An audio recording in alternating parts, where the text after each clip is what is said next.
कांदनी please Roger किच्छी हबनी देखिबो तार किच्छी हबनी।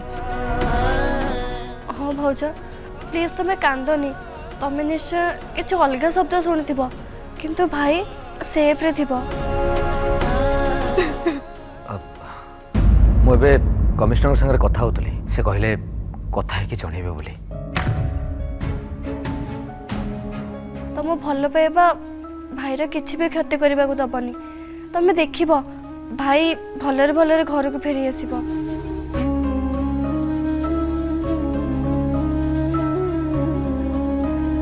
मते बहुत डर लगुच माँ से कोठी अछंती केमिति अछंती किछि भी जणा नहीं।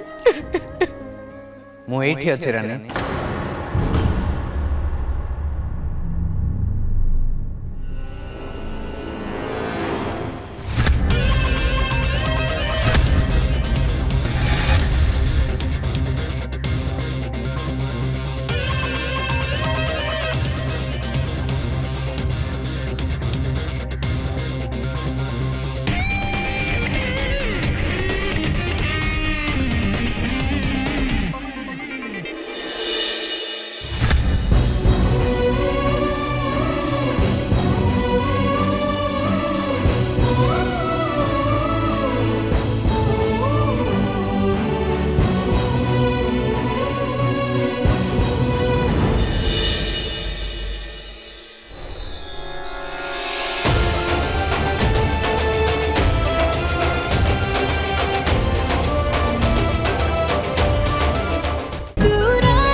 फुल एपिसोड देखिवा पाई आज ही डाउनलोड करंतु तरंग प्लस ऐप।